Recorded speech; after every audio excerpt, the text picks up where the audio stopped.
Good morning to all. ప్రియులారా, పరమతన్ని మనల్ని బహుగా దీవించి తన మేలుతో మనల్ని నింపి మనల్ని దీవించి ఆశీర్వదించి నడిపించును గాక.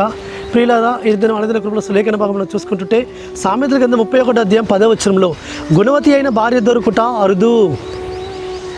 అవును ప్రియులారా, పరమతండ్రి మనల్ని ప్రేమించి మనకు చక్కటి జీవిత పాలభాగస్తులు వస్తుంటాడు. అయితే గుణవతి అయిన భార్య దొరకడము అరుదు అని రాయబడింది గ్రంథంలో, కానీ బహు అరుదని చెప్పవచ్చు. ఎందుకంటే గుణమును అక్షయాలంకారము కలిగిన స్త్రీ భార్యగా రావడము బహు గొప్ప ఆశీర్వాదము. ఈ భూమి మీద ఎన్ని ఆస్తులున్నా, ఎంత ధనమున్నా, జ్ఞానవంతురాలైనా గుణవంతురాలైనా ఓర్పు కలిగిన స్త్రీ భార్యగా దొరకడము అది ఎంతో గొప్ప దీవెన అని చెప్పవచ్చు.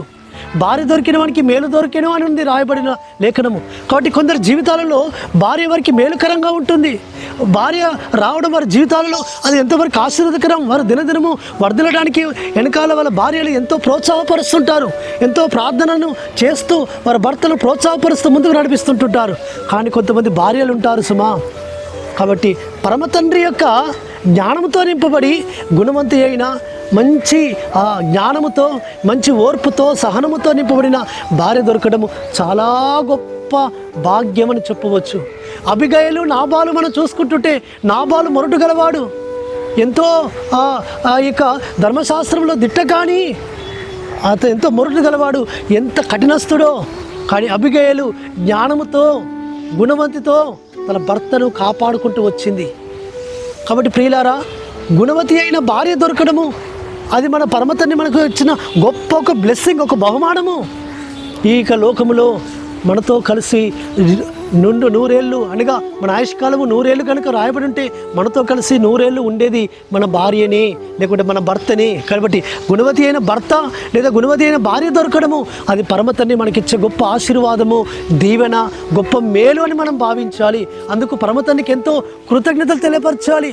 అనుదినము కూడా పరమతండ్రి, నువ్వు నాకు జ్ఞానవంతురాలైన గుణవంతురాలైన భార్యనిచ్చావు, నీకు స్తోత్రము తండ్రి అని చెప్పాలి. కాబట్టి ప్రియులారా, అట్టి విధంగా మనము పరమతండ్రి ఇచ్చిన బహుమానాన్ని, పరమతండ్రిని కీర్తించే విధానంలో, మహిమపరిచే విధానంలో మనము ఆ యొక్క బహుమానాన్ని మనం ఉపయోగించుకోవాలి. కాబట్టి ఆ భార్య, అట్టి విధమైన భార్య మనల్ని, మన కుటుంబాన్ని నిలబెడుతుంది, మన కుటుంబ దీపమును నిలబెడుతుంది. మన కుటుంబం యొక్క వంశం యొక్క ఆ యొక్క గౌరవం, ప్రతిష్ఠ భార్య చేతుల్లో ఉంటుంది. మన ప్రతిష్ఠ మన యొక్క భార్య చేతుల్లో ఉంటుంది. అట్టి విధంగా పరమతండ్రి మనకు ఒక మంచి ఆశీర్వాదములు ఇచ్చి మన బిడ్డలకు, యవనస్తులకు అట్టి విధంగా గుణవంతులైన భార్యలు దొరకడము, మరి యవన స్త్రీలకు గుణవంతులైన భర్తలు దొరకడం గురించి మనం ప్రార్థన చేద్దాం. ఆ విధంగా పరమతండ్రి మనల్ని నిలబెట్టును గాక.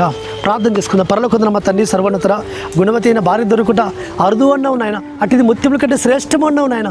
కాబట్టి శ్రేష్టమైన మీ ఆశీర్వాదాలతో, దీవెలతో మమ్మల్ని నింపాలని మీరు ఆశపడుతుంటారు నాయన. అటు విధంగా తండ్రి అయ్యా, మా యవన బిడ్డలు, మా యవన అయ్యా అమ్మాయిలు కూడా గుణవతి అయిన జీవిత పాలి భావస్తులతో వారు తండ్రి వారి వాహన ఒకటికి సహాయం చేయమని ప్రార్థిస్తూ యాశ్వామిస నామమున స్తుతించి ప్రార్థించి వేడుకుంటున్నాము తండ్రి. ఆమేన్. సర్వోన్నతుడు సర్వాధికారిని యాశ్వామిస కృపా కనికరము నిరంతరం తోడుగా ఉండి మనల్ని బలపరచును గాక. ఆమేన్.